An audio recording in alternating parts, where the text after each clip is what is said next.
Wait for it, and we're live. Hey, all you crazy sci-fi and fantasy fans. It's time for your daily dose of shenanigans over here at the Blasters and Blades podcast. Just a couple of nerdy veterans and one chaos coordinator geeking out over our science fiction passions and fantastical fantasies. A place where magic is king, the sky is the limit, and space is the place. We are the podcast that puts the fun in dysfunction. So without further ado, we'll address the Garbers not in the room. Apparently, when you talk about anything to do with romance, the Garbers get all squeamish. Their hearts, black hearts, start like sizzling, like a vampire with holy water or something, and they melted their internet because they didn't want to talk about their feelings. So it's just me. Hey, that's me.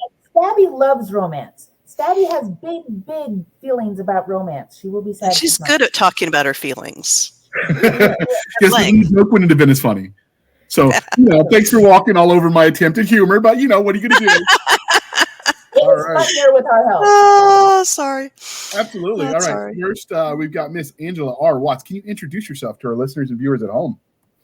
Hey, guys. I'm Angela. I'm a self-published author and freelance editor. I specialize in fantasy, science fiction, and, obviously, romantasy. But yeah, it's fun to be here tonight. Thank you guys so much for having me. Absolutely. Next, we have Mr. Declan Finn. Okay. If there's anyone on your show in your audience who doesn't know who I am, I'm the author of some 40 novels. I will write anything that isn't nailed down and some of what is. Currently, I'm working on a project with Blaine Lee Pardo in his Land and Sea series. And the only reason I'm on this panel is I have a series of 9 books that are vampire romance. I use the term very loosely because normally in the romance novels I have read, most of them don't have as many explosions as mine. The first half of my books are usually character development and world building and interpersonal relationships. And the second half, I blow stuff up.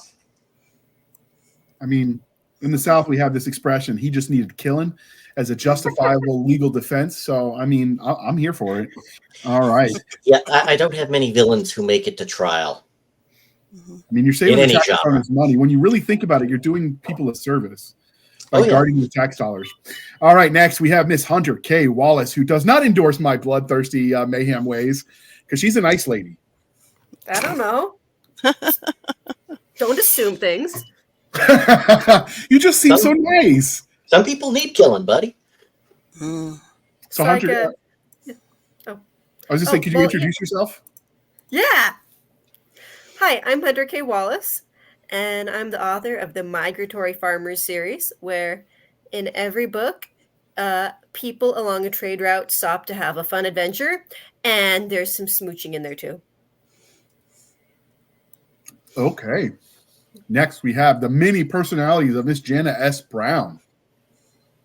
Hello. Glad to be back.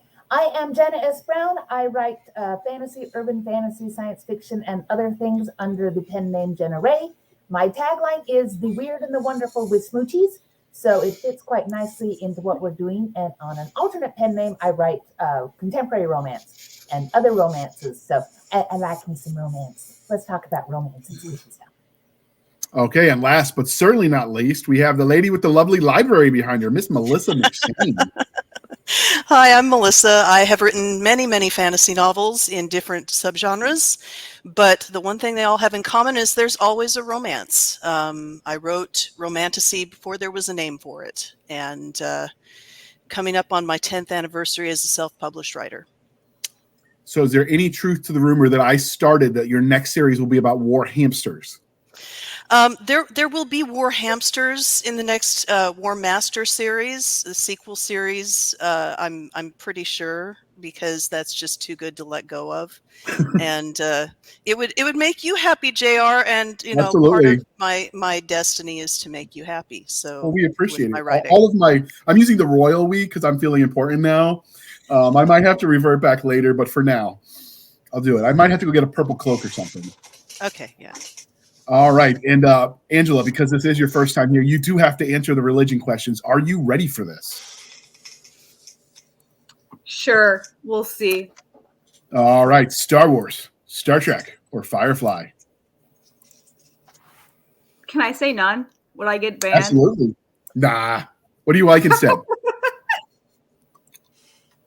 Is it old school to say Ender's Game? No. Because I love killing aliens. Mhm. Is it the Anyway, it was movie just too that you good. like, the graphic novel, or The book. the original The book? book. Okay. Did Sorry you read the to nerd out. follow-ons? Yeah. B Okay. is my favorite. Okay. I've read lots of Orson Scott Card stuff, so I dig it. In fact, the Homecoming Saga was one of the first proper chapter adult books that I read.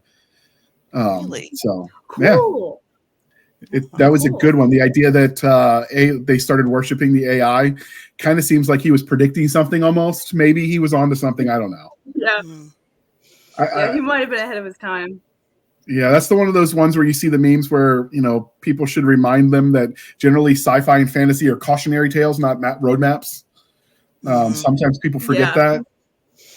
So, Yeah. but Ender's Game is a good one. Did you watch the movie at least? I watched it. I didn't enjoy it as much as the books, but it wasn't as bad as I think people said it was. It could always be worse. Absolutely. I did like the way they did the 3-dimensional zero gravity sport that they did, because that's an interesting concept. And eventually sports are going to evolve to include that if we leave Earth. So I love that it wasn't just oh, we're going to call football seam ball instead or something. Battle room. Yeah, Yeah. something The crazy. sequences were pretty good. And most people don't realize, but almost every sport known to man, except for golf, was invented as a training ground for young warriors. That the activities involved in the sport were also those needed for various combat arms. If you go back far enough, Golf doesn't prepare you for combat? apparently not. Oh. Although I have Sorry, seen go Animal on. House. I have seen Animal House, so I know you can use it to hit the helmets and take out the offensive officers. So maybe it counts adjacent. But anyway, all right. And because this is the Blasters Blades podcast and we are polytheistic, we've got Game of Thrones, The Wheel of Time, or Chronicles of Narnia. I guess Narnia. I mean, it's not too bad. I'll be honest. I read Wheel of Time, I think, and I've not gotten into Game of Thrones, so I'll have to go with Narnia. Yeah, I generally have a rule. It was I don't start books that I know I'll never get an ending for, because that would just drive my OCD nature like insane. And I don't think George R.R. Martin is ever going to finish that series. And by the time I he's too became busy aware of it, yeah, he's doing the prequels. By the time I became aware of Game of Thrones, it was also all clear that we would never get an ending, so I just never tried. Mhm. But the spoofs in the TV series on HBO was amazing, where they forgot like the water bottles and the Starbucks cups in the set of Westeros. I mean, that's amazing. And you know how many people, like, their whole job is to check for that stuff. And it's like that one misspelled word that makes it through 12 editing passes. So you got to give respect to that cup that just didn't want to leave. So It deserves to shine. Absolutely. And who knows, maybe there was like Deserves Starbuckians or something in Westeros and we just didn't know. All right. And, At the rate he's going. and one of the crying shames of adulthood is they stop asking the really important questions. So we've got this one for you, madam. What's your favorite dinosaur? T-Rex. Can I say good that? answer. Absolutely. Can I be super basic? They're I mean, really basics cute. have room too. As someone who drinks the pumpkin spice latte, I mean, I can't really call anybody else basic. Yeah. I should be loyal. I should say something basic like snakes because of my snakes, but no, they don't have claws. So you could go like alligator, I guess. They're like basically dinosaurs, or crocodiles. aren't chickens still technically dinosaurs too? I have heard that argument. I don't know if that's an urban legend or real, but it could be. Go for it, Hunter. Yeah. Supposedly some the raptors in like Jurassic Park would have been the size of large turkeys. Mm-hmm. Just gonna put that out there. Okay. Yeah. Kind of a Utah relatives. Raptors with her cooler. Mm-hmm. I just want to see if anybody can become the king of Florida and pull the butcher knife out of the alligator's head. We've shared the meme before, so I won't do it again. But I just want to I want to know the story of how the knife got there in the first place, because I'm sure there's like beer involved. That's the one you want for your king, the one who put the knife there. Yeah. Assuming he survived the attempt. Right. Right. This is also true. Some of the funniest stories obviously Florida Man becomes the joke because their sunshine laws just mean they're more transparent with stuff that would otherwise be hidden in other municipalities. I don't think it's any crazier per se, but I do remember a couple years ago where they arrested a guy driving drunk with a drunk alligator in his back seat and depleted uranium in the trunk. And there's a story there, and I would love to know what it is. But sadly, we did not get those answers. Because, I mean, that's just not something you would think if depleted uranium went missing, that might have been a big deal, which means he probably enriched it himself. So, I don't know. Wasn't that the one who found it in the Navy lost a sub and it's like, yeah, he just found it? That could be. I know that's happened before too. And we've dropped some bombs on accident during training missions that in theory are still out there somewhere that were never recovered. I think we're missing like 6. But it's no big deal. We'll find them. All right. Between friends. Yeah, I mean, what's the 6 nuclear missiles between friends, right? It could happen to anybody.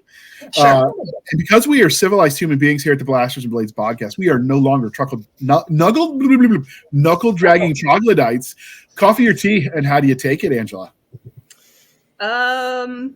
Both. Technically, but only because my medic friend insists I drink too much coffee. So I'll still have to go with coffee and just milk and sugar because I'm still like 5 years old at heart. Absolutely. What kind of tea when you switch over to the leaf water? What kind of tea is your poison?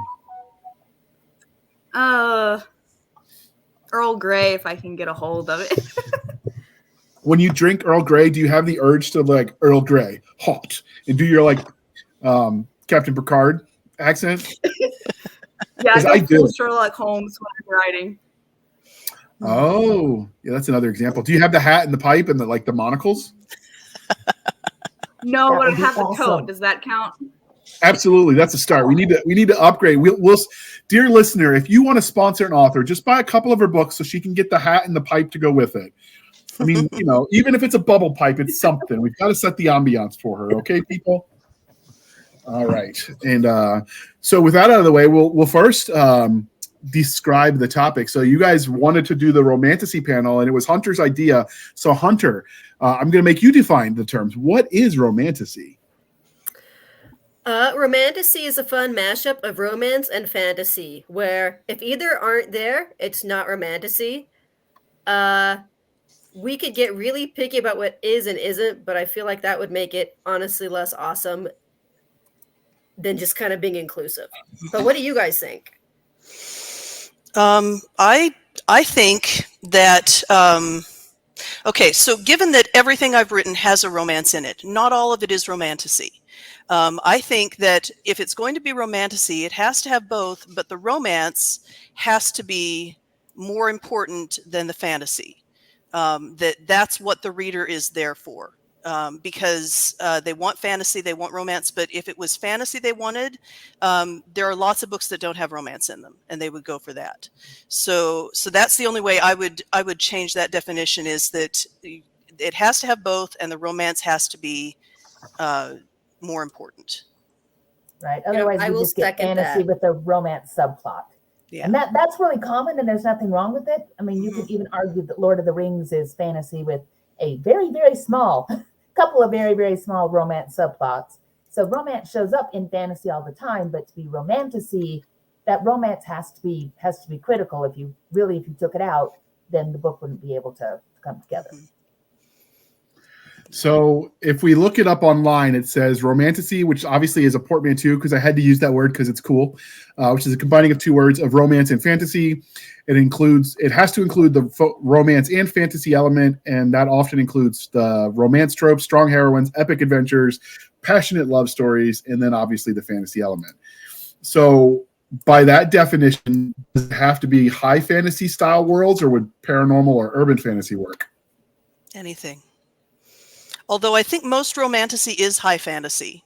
I think because urban fantasy and paranormal romance both have a strong romance component already, they don't get lumped in with romantasy. This is more like fantasy novels, high fantasy novels, maybe even sword and sorcery that have more romance to them and haven't had in the past or haven't been known to have in the past.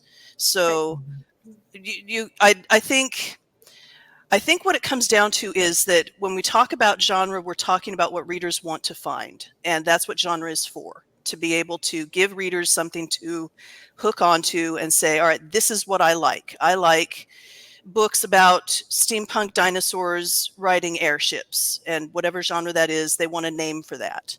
So romantasy is a good name to give to a group of books that meets the needs of a particular subset of readers.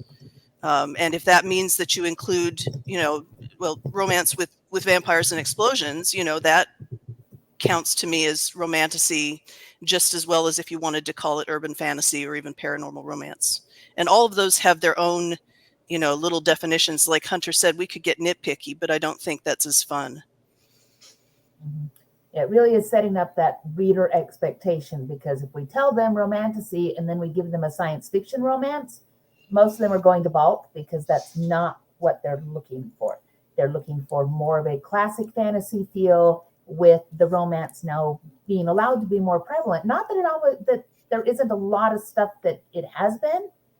Like Anne McCaffrey had a lot of stuff that I think would be in that romancy kind of vibe, but we didn't call it that at that point. It was just romance that had species in it. She'd tear your head off if you suggested her books were fantasy, but yes, but the point remains. The point remains that, yeah. It existed. It's just it got popularized when things like Sarah J. Maas and I'm getting it wrong. The latest dragon one that I can't think of the name of. Save me, somebody. Wings of Fire. Fourth Wing. Fourth Wing. Rebecca Yarrow. Fire, but Fourth Wing. Yeah, all of that has become very popular, and that's moved this whole genre into something that now people are aware of. It's not that they created; it's not new, but it's come up. And Declan and Angela haven't said anything yet. So yes, there. please speak. Woof. Okay, that was great. Do it again. Well, if Angela would like to go first. Sure, yeah, I think they've done a pretty good job of covering it. The less focused we are, I think we'll have more to talk about. So it's a pretty broad term just because you can't have so many subgenres and stuff within that one. So yeah, I think we're on track. So is this generally a steamy genre, or is it more fade to black for when it comes to the romance side? That depends. I'd say it's like romance as a genre where you will find both sides and they both count. Totally. And they are both very strong. We'll say they're both very passionate about their positions. The folks who really don't want explicit content generally really don't want it. And those who really like the explicit content, they will tend to read both, but they're much happier about getting the explicit content they want. It's much harder to take somebody who doesn't like explicit content and have them move up in the explicitness versus people who like explicit will tend to read more across the board. But it's just like romance in that the steamy and the clean camps they're both there and they're both very prevalent. Okay. Do you think the one or the other has got a larger audience share? Or is it pretty even? I don't know of any book scan or demographic breakdown that'll look at, okay, well, here's romance, and here's the porn version, and here's the non-porn version. Unless, of course, you have an encyclopedic knowledge, and it's like, okay, well, this one is Outlander, and it sells X amounts, and you don't even want to go into the amount of porn in that, from what I'm told. Because, I'm sorry. It's been a while. I'm married, so I would have sworn the internet had free porn on it. So I don't know why you have to pay for it. But it's been a while, like I said. Well, Alex Newton does the K-Lytics report, And he has strong numbers for both clean romance and for steamy romance. And they tend to do this thing where the sales numbers kind of cross up and down depending on which big hitter in the genre has most recently put out a book. So when you get books coming out by folks that are more clean romance, you see those numbers go up, and then vice versa. Dark romance has been popular lately, and that tends to be steamier and grittier. So that's been pushing the steamy one up higher in the sales ranking. But my friends who write clean romance and my own books don't seem to have a problem still selling. So there's an audience for everything, and that's part of what's really cool about what we do. So when it comes to everybody can enjoy their own thing. Mm-hmm. So when it comes to the fantasy elements, do they want Lord of the Rings but also romance, or are they less particular on the fantasy side? Like how tight to the fantasy tropes do they want you to stick?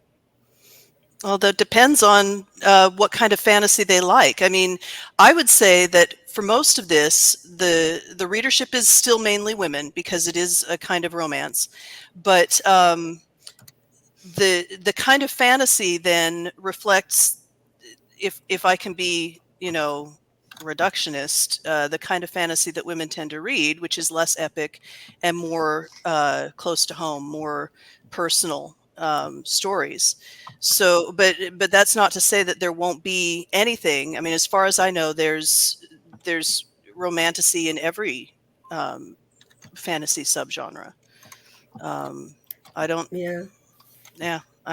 know. I mean, the ones that I'm most familiar with tend to be either really personal, intimate stories about people, or tend to be big, sprawling epics that are very emotionally drama-laden.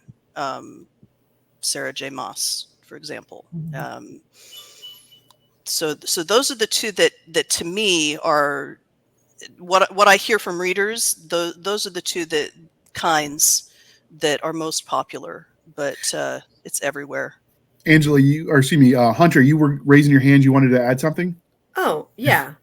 You guys can say your bit, but I was actually kind of surprised to realize that some romantasy has no magic, which, I mean, a lot has magic, but you get things like Kira Cass.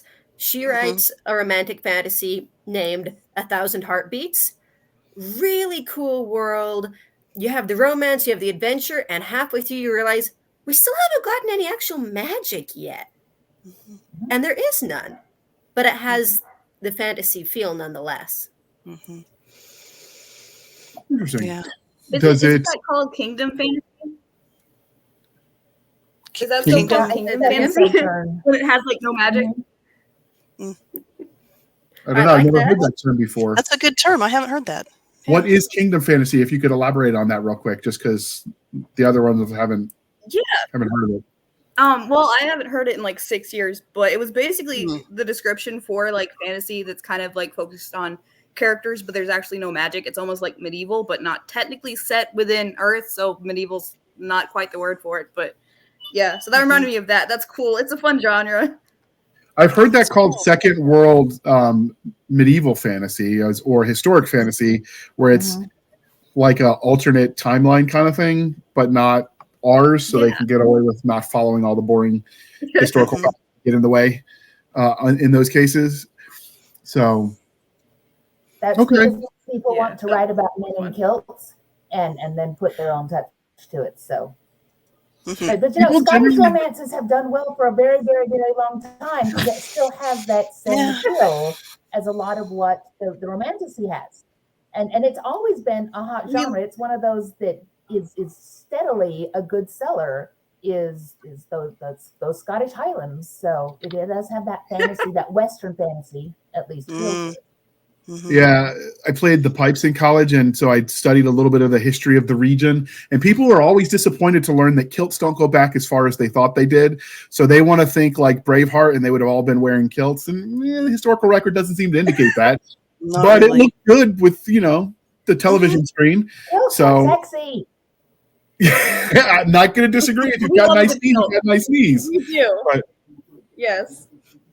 So One of the trends in romance is you either, especially for series, is you have two options. You have episodic, meaning that there's new characters falling in love throughout the series, and they push the plot forward maybe with one main character, or where you've got it where it's will they or won't they drug out through many novels. Is there a preference within the romantasy, or does it, like other romance genres, both are acceptable?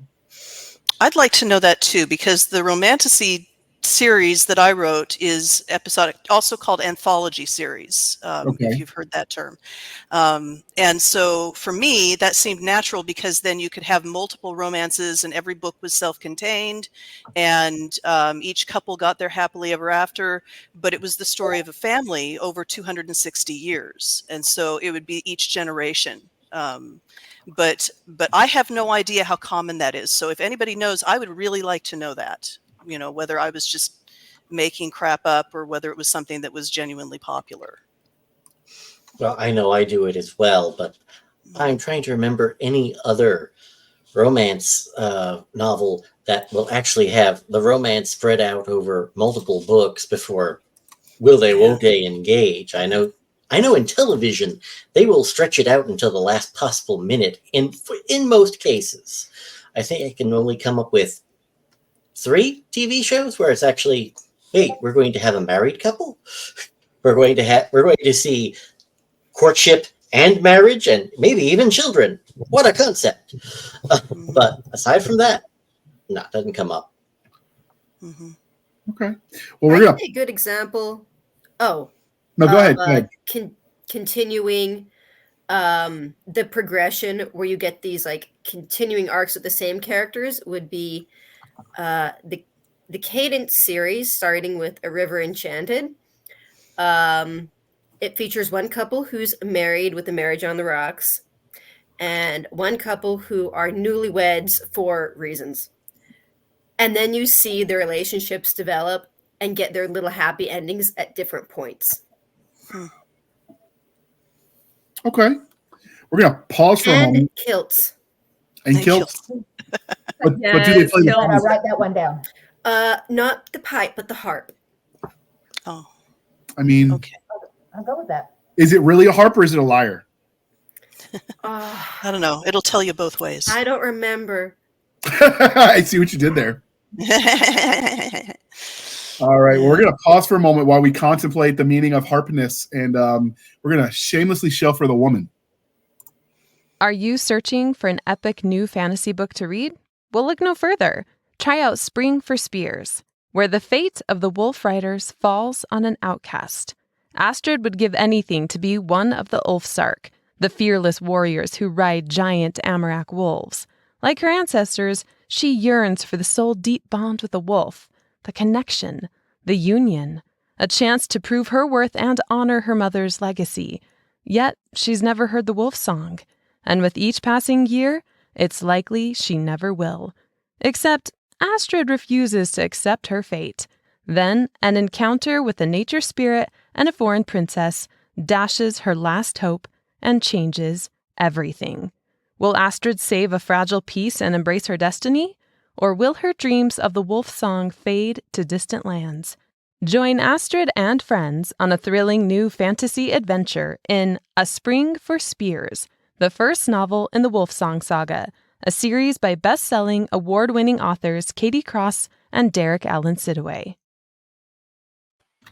All right. Thank you for sticking with us through that commercial interlude. And I've actually read that book that you've got the commercial for, and I'll throw a link. I did a review over there on Upstream Reviews of that particular book. It's really good. So if you haven't checked it out, if you thought Dragon Riders of Pern was cool, but it would be better with wolves, that's the series for you. Okay. So, all right. With that being said, so back to romantasy. So with the genre, is this something that's relatively new, or is it something that's always been there and they're just now naming it? I hadn't heard the term until Hunter asked us to do the episode. Okay.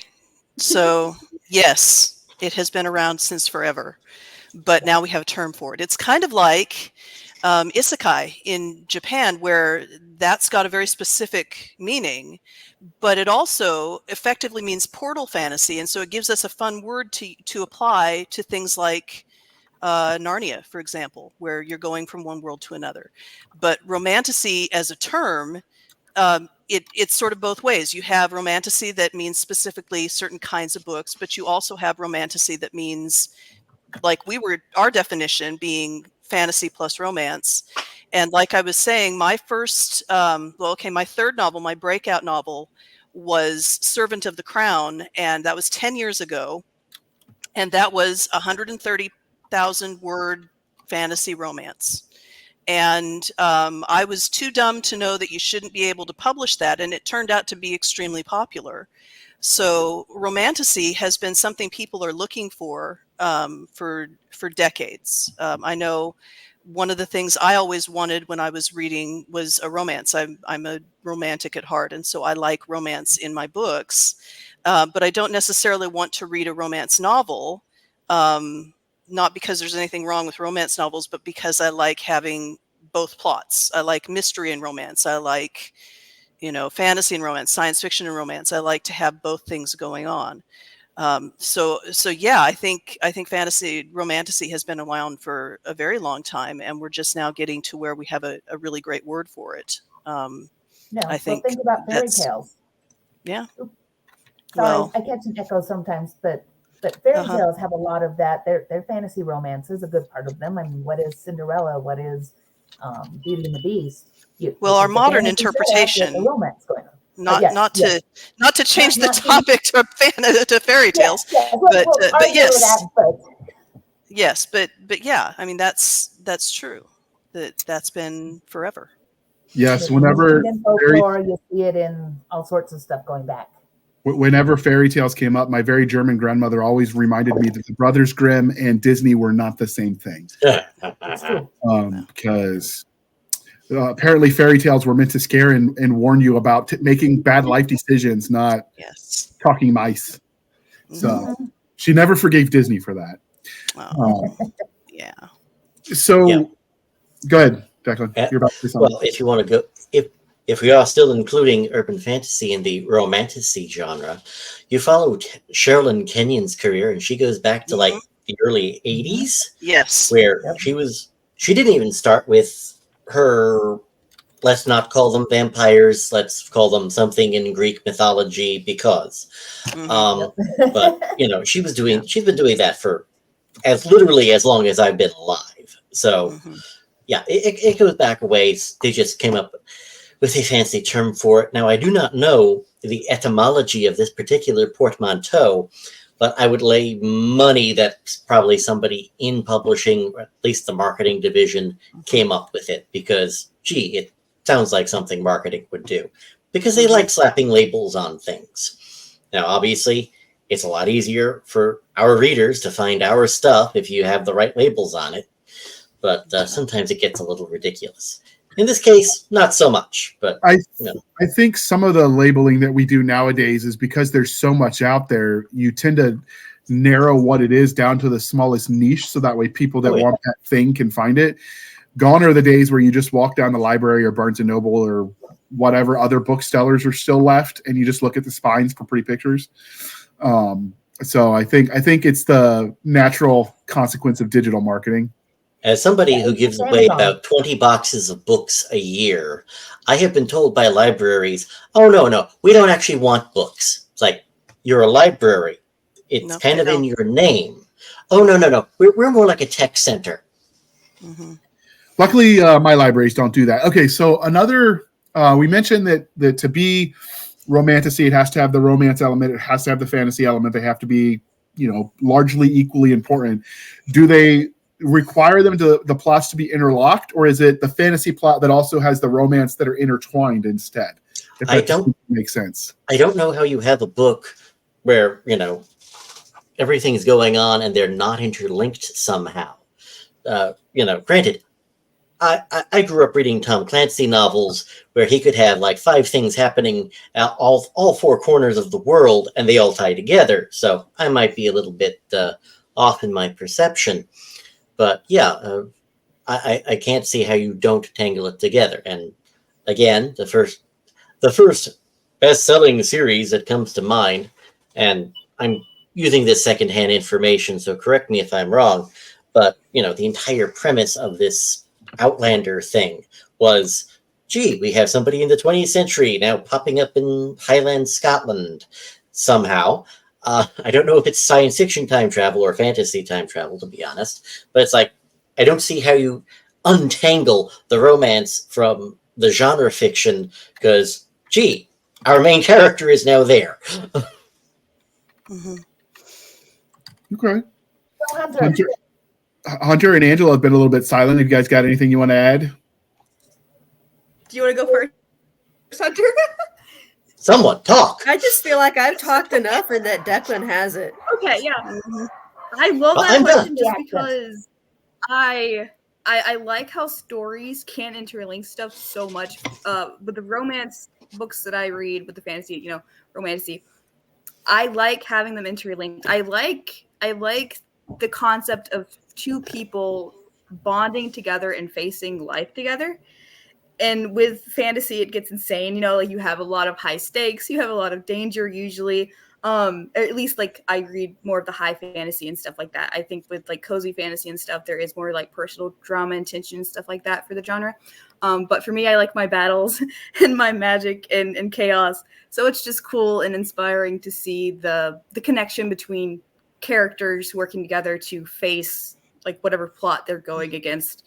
It's one of my favorite things about the genre, but yeah, I'll stop fangirling. She calls it romance. The psychologist calls it trauma bonding. Whatever. Tomato, tomato.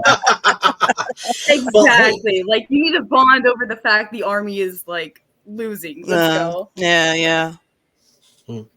So when it comes to like the fantasy side of the tropes of this, does all of the normal ones apply, or are there any fantasy tropes in romantasy that are specific to that niche? I think there's some that are more A lot of them popular. are very much the same. Like the one bed trope is pretty popular in fantasy. Yeah. Oh yeah. Mhm. I don't know how popular this is, so if I need to explain more, please tell me. But there is a lady online who goes by the name of Jill Barrett, who started out by analyzing sword fights in media and came up with a series of shorts that was about breaking down tropes within romantasy. She eventually wrote it up and called it Just Stab Me Now, but it was, it had the one bed trope, and you have her character going, no, I don't want to do this trope. I'll be by the fireplace. Bye. So we're going to take the tropes, turn them on their heads, and have fun with them. But I do recommend at least looking at the videos. They're funny. But just to see how many different tropes there are. You have, granted, for example, one of the tropes is, okay, well, how young can we make our heroine? So in this one, she became, a 30-year-old widow instead of 19-year-old. And here's the enemies to lovers trope, which is, granted, a romance trope, not romantasy, but still, they use it. So the romantasy tropes, they're shared, but even the one bed trope, I think, comes up in a lot of just plain romance.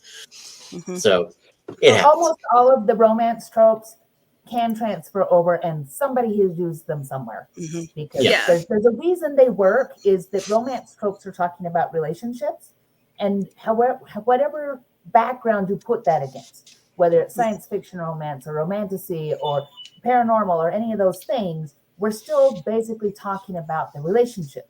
And so any of those tropes, because all those tropes revolve around the relationship and the way that the relationship moves, the outside forces that bring a couple together so that they have to do things, that's going to exist wherever, because you can have a forced proximity relationship. You can have we work together. So, we're both bar wenches somewhere, and ta-da, you have a forced proximity relationship. You can bring almost any of the very, very, very long list of romance tropes over into romantasy, and they work. You just have to fine tune them for what's the setting and what is that other plot that's going on, and then balance them out. Now, you can have some twists on it, obviously, because fantasy. Terry Goodkind, if anybody's not read him. His books are very, very fantasy, but with a very heavy romance element to it, where his main female lead was, her power was she could make somebody fall in love with her to the point where it's slavish devotion. That's why, that's why you and I can't be together, because, my powers do bad things to people. And if we get too close, they might go off. And the conclusion to the first book, to literally save the world, was, she uses her power on him through a series of bizarre events, because fantasy, and my camera fell over. I don't know why. And the conclusion was, no, your power didn't actually work on me, because I'm already 100% committed and devoted to you. You couldn't make me any more devoted. Sorry. It just didn't work like that. I'm already in love with you. Have a nice day. And that was the punchline of the book. Sorry for ruining a 30-year-old novel. But, and sometimes you can do that in fantasy. Yes. I just said spoilers. Okay. Because Okay, but I have to tell a story about the one-bed trope. I was writing historical fantasy, and had two people who were staying in the same room. A woman passing as a soldier and her leader. And so I was aware of this trope, and I'm thinking, I'm not going to do that. They're going to have two separate beds, and it's not going to be weird and awkward. So I wrote that scene, and I sent it off to my content editor, who was my expert consultant on all things Regency. And she comes back and says, at that time, it would have been one bed. So they had to sleep in one bed. And yeah, I've always wondered if people read that and think, oh, she's just using a trope. I'm like, no, she made me put just one bed in. Well, that's why they had the concept of the bunting bag in the board that divided the bags in Mel Gibson's The Patriot, because those things existed. Yeah. And in fact, some common houses, you'd have 12 people on one big bed. I can't imagine that smelled very nice. No, that can't be comfortable. So, people smell. Yeah. So one of the common tropes that are popular now, generally speaking, in romance, is all of the potential deviations and alternative relationship dynamics that you can throw out there. Do those exist in romantasy, or is it more the standard boy meets girl kind of thing? Sorry, what's the question? you get all of the forms and functions, and you get monster romances, and you get, if there is a combination out there, somebody will use it in a romance way in fantasy. A lot of the monster romance was really hot there for a while. It's kind of simmered down a little bit, but you had orc fantasies, and you had goblin fantasies, and it's girl meets orc, and the two of them fall madly in love, and she admires his tusks. So not my thing, but there's an audience for it, and pretty much all the combinations, you're going to find them. Okay. Orcs, you say. Interesting. Yeah, very popular. I like big tusks, and I cannot lie. Yeah. So Hunter, I was asking because you're seeing lots of, like, I think reverse harem, and harems are popular right now. You've got all the power dynamic options. You've got full on reboot of Battlestar Galactica, where they're like a collection of marriages. It's not technically a harem, because Bob might have these two partners, but they have partners, and together there's like a 40-person family that's weird. That made Isn't that Heinlein? Yeah, I was going to say, that sounds like Moon is the Harsh Mistress. Yes, but I mean, that's becoming more, I don't know if it's more popular, or it's just more, they're pushing it to be different, but I was wondering if that kind of thing applied in the romantasy niche. I'd say it kind of has to do with like the spice meter, where you kind of know what you like and you gravitate toward that. I personally have never tried a reverse harem romantasy, but I know they're out there. I have seen them. Yeah, and that's to me, it seems like the artwork was always designed by men, not to throw men in the trash. But yeah, I think that's more of a male genre. I'd say. Well, the reverse harem harem tends is to be different. women, and then the harem tends to be men. But in both cases, they have the same fatal flaw. More than one spouse means more than one mother-in-law. I'm just going to leave it at that. Yeah. So, When I mean, I saw one come through that was it was an adventuring party going the classic Dungeons and Dragons style thing, and it was the token woman, but all of the men were in love with her, and it was a reverse harem, and it all worked out, and she loved it because it meant you had the buff warrior, and you had the soulful bard, and you had the sneaky, delightful rogue, and the funny wizard, and so she got all of these various pieces, and she was very happy about the whole thing. Because again, that there are certain things that we just have to accept for harems and reverse harems and story to work, because jealousies and things like that is not sexy, that is not part of the wish fulfillment. And so you have to believe that all of these people would love them and could manage it without there being, because if they're fighting each other in a bad way, then that's not part of the wish fulfillment. And so it's getting all of these pieces and all of this fulfillment from those different pieces, but doing it without the negative emotions that would probably be more realistic. But I have seen that one.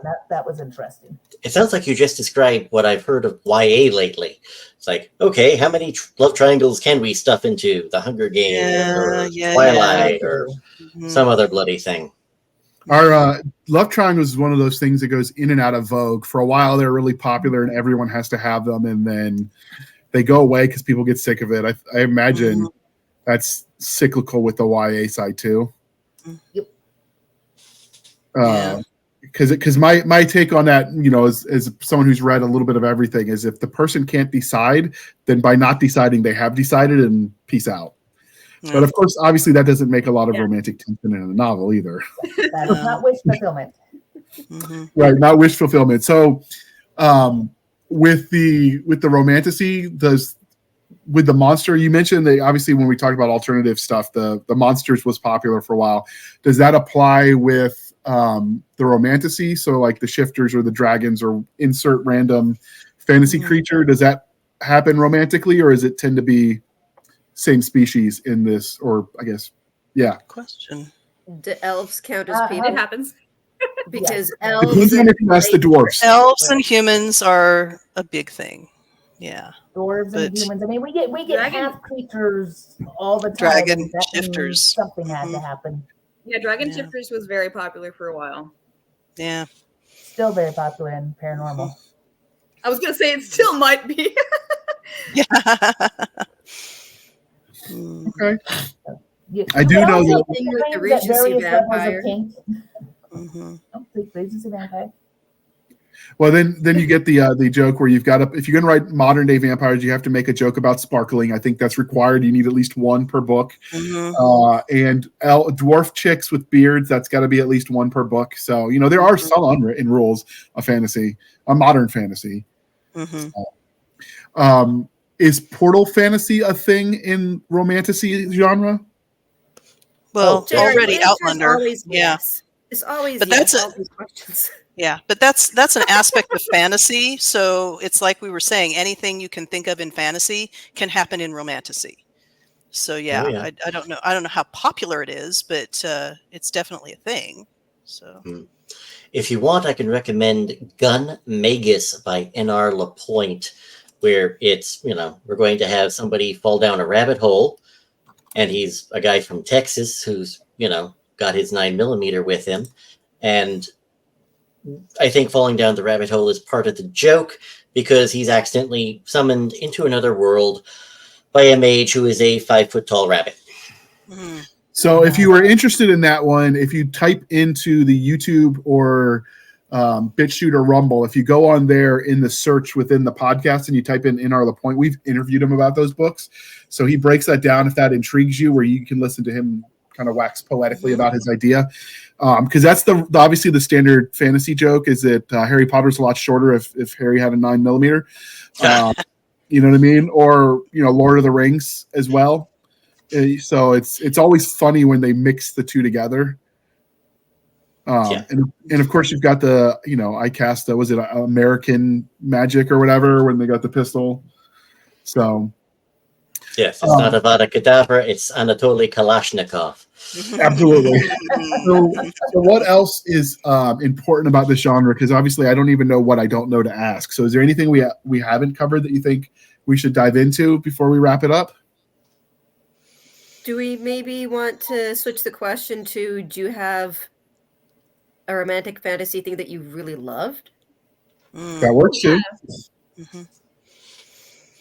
Huh. Go for it. I really loved Brandon Sanderson, one of his new books, Yumi and the Nightmare Painter. It's a mashup of a Korean and or Japanese fantasy and a man and a woman who cannot get more than like 10 feet apart from each other. So we wind up with a situation where they not only have to understand each other and fall in love, but understand each other's magic. So they can get to that really good ending. That is so cool. I haven't heard that one actually. Yeah, I just was cataloging that the other day. So Interesting. have not read it. Can you write that down in the chat so I can copy and paste it, and I'll drop a link in the show notes. So since she made a recommendation of what she liked, what has everybody else read in the genre that they liked? If they're going to recommend the one for people to start with in this genre, and you can pimp yourself, I'm okay with that. Well, yeah, read my book, but no, my favorite is older. It predates the romantasy term. It's called Troubled Waters by Sharon Shin in her Elemental Blessings series, which is solidly romantasy. But the first book is the best. And what I like about it is that the magic is really clever and it's really integrated into everyday life. So it's not only a few people have magic, it's everybody touches magic in some way. And I really enjoyed that. And the romance is really solid. Kind of an enemies to lovers vibe, but not like really strongly. And I'll put that in the chat for you too. The only one that I've read that qualified as I was doing the prep for this was the Outlander series, and I was tricked into it when I was in middle school because I was told it was time travel in Scotland, and then they had the kissy parts that I skipped through. But it is a cool take on the Standing Stones is what they were used for. They were really interdimensional portals through time. And there was a really cool scene in that one, if you like some of the philosophy that's thrown in there, where the lady that goes, I think her name's Claire, it's been a while, the lady that goes through time is having a conversation with her priest about whether she's committing adultery because she's being forced to get married, and that timeline, because she was already married and never divorced or widowed, but her husband hasn't been born yet and won't be for hundreds of years. So is that, and it was just fun little conversation, and it's the first time I've seen anybody approach time travel and try to mix in like what the ethical considerations are if you go through time and you get somewhere else. Because, she did swear to love only one person before God and man, et cetera, et cetera. But he hasn't been born and won't be for a couple hundred years. So that's my pitch. Yeah. That's I cool. liked Outlander. I did too. There's one. Go ahead, Angela. There's one time travel series. It's called Blink Click. It's actually like an anime or something like that, and it tackles those questions a lot. Like I've never seen a series really ask like the consequences of time traveling, even if you have good intentions, and they do it like super well. So that reminded me of that. Nice. All right, Declan. So you for the romantasy genre, what do you recommend to people? Well, if you feel like a completely mindless fun read, I can recommend Lindsay Sand's vampire stuff. They call them immortals and come up with a bunch of other fancy terminology, but it's vampire romance. If you want some more substantial, I recommend Carolyn Sparks, where it's, wow, there's actually a plot here and it's not formulaic. How did this happen? I can, of course, recommend Declan Finn novels, The Love at First Bite, followed by the Honeymoon from Hell series, which I thought was entertaining when I wrote it. I can recommend Terry Goodkind. Just keep in mind, he is a fan of Ayn Rand, so there are pages you will want to skip over, and I recommend skim reading them fairly heavily in one or two books that probably needed editing badly. He gets a little preachy about. I mean, I got no problem with libertarian ideology or even Ayn Rand, but like I read, so you just escape. If I wanted to be preached at, I'd go to church. His later. Once you get past the endless prattling, it's like, okay, now we have a plot again. Thank you. Yeah. So I use the plot is fun. I use his book as an example of when they get too preachy, even if I agree with them, I don't like it in a book because some of what he was like, I get what he's saying, but this is political treatise and I want fiction. Mm-hmm. So, all right, Angela, what are you going to recommend besides you said Sharon Shin? What was the other one that you would recommend as a romantasy series? Yes, I want to recommend A Queen is Lured by R.J. Setzer. So that one is, they're pretty big books, and I actually edited the second book, but I did not edit the first one, so I'm not biased. But it's a lot of action, a lot of adventure, and the characters, oh my gosh, she can write characters just so well, and you just like relate to them emotionally. It is kind of an example of what we were talking about earlier with the romance kind of coming across the books instead of like each book being a complete romance. So I really enjoyed it. I think her pacing for that was really sweet. Okay. Jana, what are you going to recommend? I'm going to do two things. Oh, I'm echoing. Okay, I think that's right. So going old school, pretty much anything by Robin McKinley, but The Blue Sword is my favorite. And that one I think is solidly romantasy. He kidnaps her and there's falling in love and there's a great war going on and horseback riding and games and it's very, very good. And then actually I'm going to recommend Melissa's Tremontaine books because Willow is my favorite. So start with Pretender of the Crown and go from there. And Melissa does something interesting there because the first series is a tight trilogy and the romance goes across that because it's an on again, off again. They start together and then they have problems. And so it's an interesting kind of romance because it's not the first falling in love romance. It's the what happens when you have a falling out and then you're rebuilding. So that one's fun. And then, like she says, you jump with the rest of the series, you jump a couple hundred years between trilogies, and then you see other members of the family, other generations, each in their own romances. So I love all of them, but Willow is my favorite. That sounds so cool. My mom read a series like that.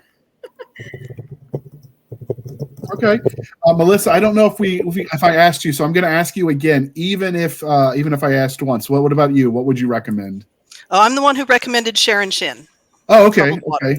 Yeah. All right. So, and then to further, pimp my own stuff, A Servant of the Crown is the first Tremontaine book I wrote or published.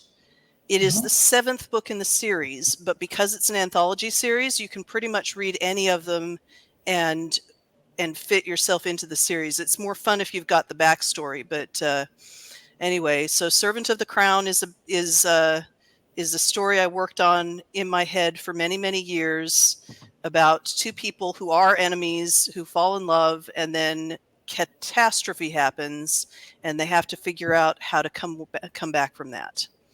So that's my romantasy. That's the one I would say is solidly romantasy. The rest of it is closer to being, well, it's still romantasy. It is closer to being kingdom fantasy. I included the magic because I didn't know at the time that there was such a thing and that you could just tell a dynastic story in a fantasy world.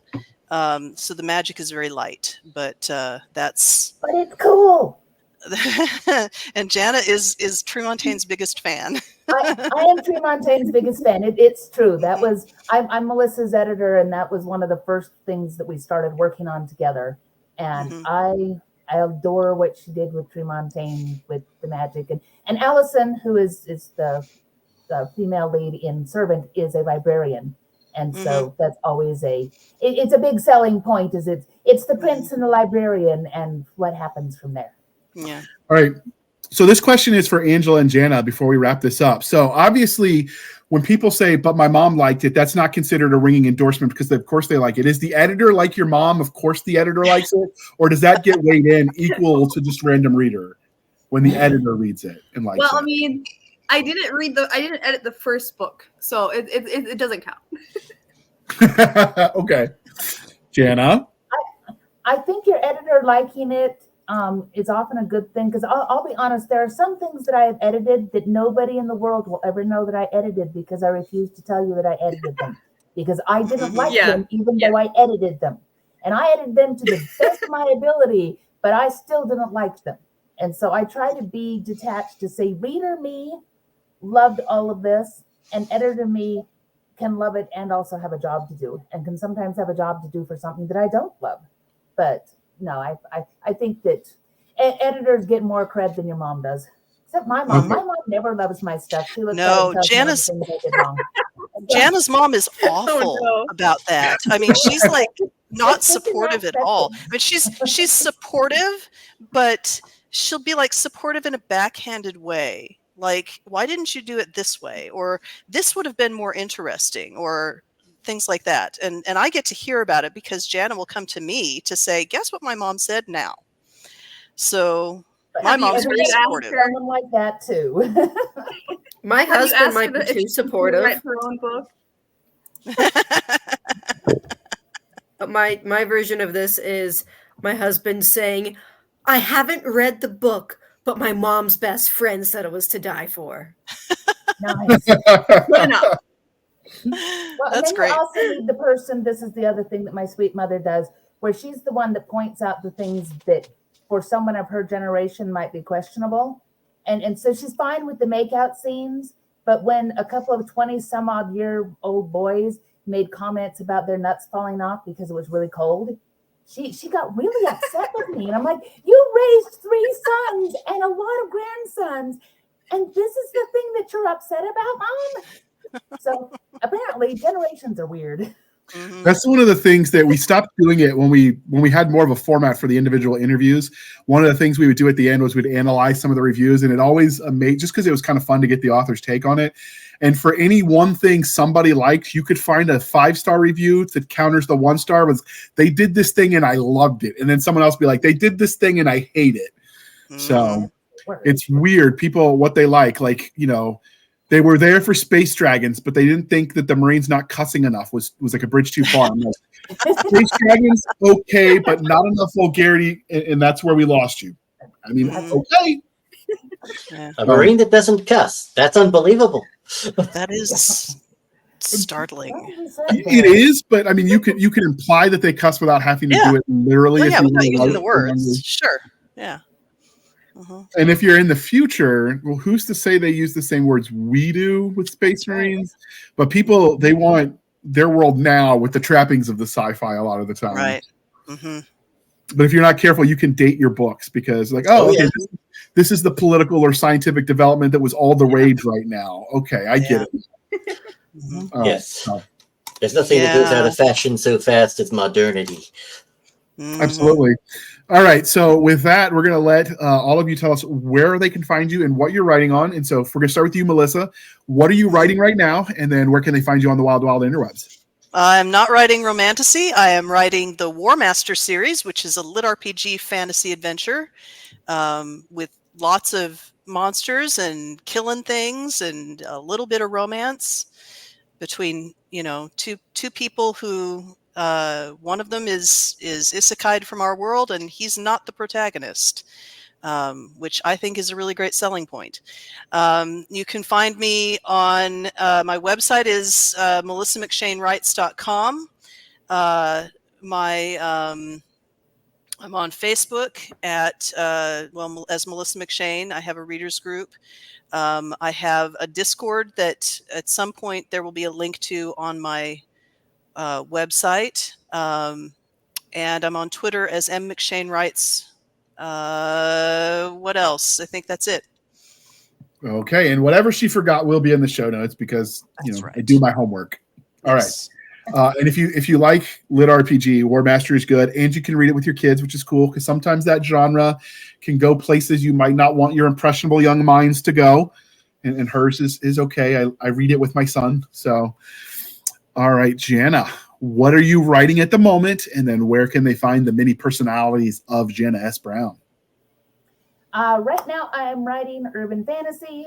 I am trying to get a series that I started back in 2017 I'm getting it back on the rails. it slid off the rails while I spent some years having medical problems, and so I am now putting it back on the rails and pushing it down the road. So I'm working on that. I can be found at opalkingdompress.com or on Amazon and Facebook and all the places under Jena Rey or under Jana S Brown or under other things.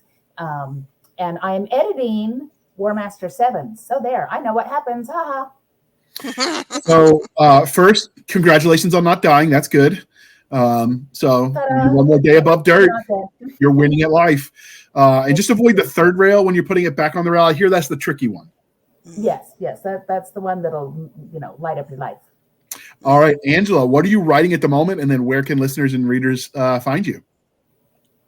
Yeah, so I'm actually also writing an urban fantasy series. I'm co-writing mine with my best friend Irene Sylvan. So book 1, Death Bargain, is out now, and then books 2 and 3 are following next year. We Cannot Shut Up, and there's probably going to be a prequel at some point. That is not a romance series, but there's a lot of action and stuff like that, so it's going to be pretty fun. And then my next main release will actually be romantasy. Yay! So I'm writing that one now, and it's going super duper well, with a lot of fun tropes, and then some turned on their head, because I can't sit still. And then I am on mostly Facebook, Instagram, and I'm on Twitter. I guess it's X now sometimes, but my website with all of those links is AngelaRWatts.com. I think that's most of the work in projects. There's a few though. I usually have like 5 going on at once. Is anybody else insane? Does anybody else they can't focus? So what you're saying is you have series and genre ADD? Is that what you're telling me? You're genre fluid? So we'll have to have you back, Angela, to talk about your individual series. We've had Melissa on to talk about her War Master series. I do that on purpose now, just so you know. Yes, yes, I'm glad. On to talk about the one she was just getting back, the leash. I don't know how you say that. Lich. There we go. She's been on to talk about that one, so you can check that one out. Declan's that he mentioned his urban fantasy that was romantasy, Love at First Bite. He's been on this podcast to talk about that one too, if you want to hear him talk about it more in depth. But Declan, what are you writing at the moment? Do you do one at a time? Because I know you produce like 100 books a year. So no, I'm only coming out with 6 books in the next 12 months. I've got the Honeymoon from Hell series coming out. I finally finished the Kickstarter. Book 1 comes out October 23rd. That one's called The Neck Romancer. Because, Rob Croce made the mistake of saying, well, why doesn't anyone in vampire romance have one of these books titled The Neck Romancer? It's like, okay, challenge accepted. That one's coming out. I have a book in Blaine Lee Pardo's Land and Sea series called On Tiber's Edge. Book title might be changed, and that's going to come out as soon as, I don't know, Brent and Blaine are done with the edits. And I have no idea what I'm working on next. I only have 6 books in the hopper. It's like, I feel like I'm slacking. And where can they find you on the internet? Yes, I'm on Facebook, on Twitter. I'm on Substack at Declan Finn at .substack. And I also run a website called Upstream Reviews, where we look over where we write book reviews. We only review the books that we like. And if, somebody has sent us a book and we don't like it, nobody will ever know. Unless somebody really wants to be picky, in which case, fine, we'll review it for you, but you're not going to like it. No, we have never actually done that except for one book. And then somebody promptly complained, well, why don't you do positive reviews? Well, we have only 500 of them. Might want to read one of them. I actually sent in a book review that wasn't positive, and he wouldn't publish it. And it wasn't even the book that wasn't positive. I was complaining because I read Team Yankee, which is Harold Coyle, World War III, but it was written in the 80s when USSR was still a threat. So it was presuming that would be World War III. And my complaint was I read it as a kid, so some of the genre-specific stuff didn't age well. My real complaint, which is even this was enough he wouldn't publish it, was that whoever scanned the book from print to whatever skipped a chapter. And so they released it that way, and even that was too negative. He's like, "No, JR, we're not publishing that." So I mean, he's Why give them the airtime? Right. He's serious when he says that he only wants the positive stuff. Life's too short for bad books. Amen. So, Yep. Hunter, what are you writing at the moment? And then where can they find you if they want to stalk you? I mean, follow you on the internet. I am currently writing the third book in my Migratory Farmer series, The Aluminum Ziggurat. It's going to be fun. It's Aluminum ziggurat? The Aluminum Ziggurat. I've been on a real ziggurat. I've been on a stone one, but aluminum. Interesting. Neat. See, we have the vibes that would go with the ziggurat, plus we have magical aluminum making, because you can't make aluminum without magic or a lot of electricity. But in real life, you can only work with electricity, unfortunately. Is it aluminum or aluminium? Who are we going with? I don't know. How pretentious do you want to be? That's the question. Very. Oh. I can say that because my first publisher was British, so I get away with. I got the card to get out of jail free for it. Oh, great. Well, and it's a proximity romance because nothing quite like actually literally getting chained together. Kinky. So, one of those. Is proximity romance an actual genre, or are you just making this up? Because I keep hearing new things from you, and I don't know if you're messing with me or not.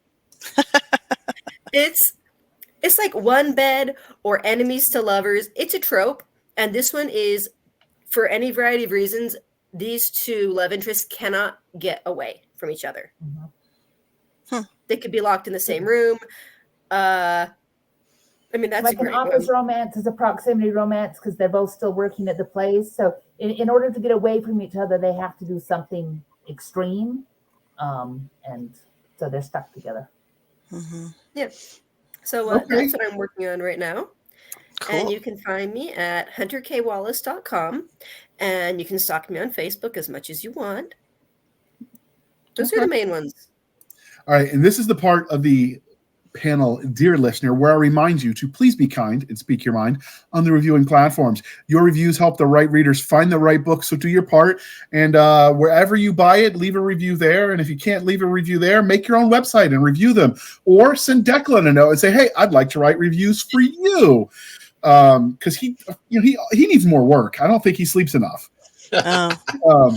And with that, you can find us on our link tree at linktr.ee linktree/Blasters and Blades podcast. Again, linktree/Blasters and Blades podcast, where we link to all the things, the BitChutes, the Rumbles, the YouTubes, the TikToks, and the Twitters. We have our Blasters and Blades Facebook group and Facebook page. We have our email address, blastersandbladespodcast@gmail.com. Again, blastersandbladespodcast@gmail.com for professional purposes only, people. We have Madam Stabby Stab over there on the Instagram, Twitter, and the email for all the shenanigans. Go bother her. She likes that kind of stuff. Or you can go to our website, which is a bunch of gobbledygook over there on Spotify. If you hit the link tree, click the website link, it'll take you there. And for as little as 99 cents a month, you can help keep the lights on. These episodes aren't free to produce. And with the recent price hike, we might be looking for some ways to manage funding because StreamYard's decided to quadruple the price. Yay, them. Or you could support the show more directly at buymeacoffee.com/author J.R. Handley. Again, buymeacoffee.com/author J.R. Handley. Be sure to put in the comment sections for the podcast, and I promise I will keep my co-hosts duly caffeinated. They will swim away on a river of coffee brand coffee. Java Podcast Grunts is the discount code. Link is in the show notes. It's good. I'm drinking it. Not right now, of course. This is just me normal. I get worse on more coffee. And with that, I would like to thank you for spending some of your precious time with us. For my crazy co-host, I am J.R. Handley, and this was the Blasters and Blades podcast. We'll be back next week at the same time, where we'll indulge our love of nerd culture, cheesy jokes, and all things that go boom. All right, everyone, thank you for coming on. It's an interesting panel. I did not know anything about this genre, so I feel like I learned a word or two. Still not sure if all of this is real or you're just messing with me, but we'll let the readers. And with that, I'm going to hit the end button. Wait for it.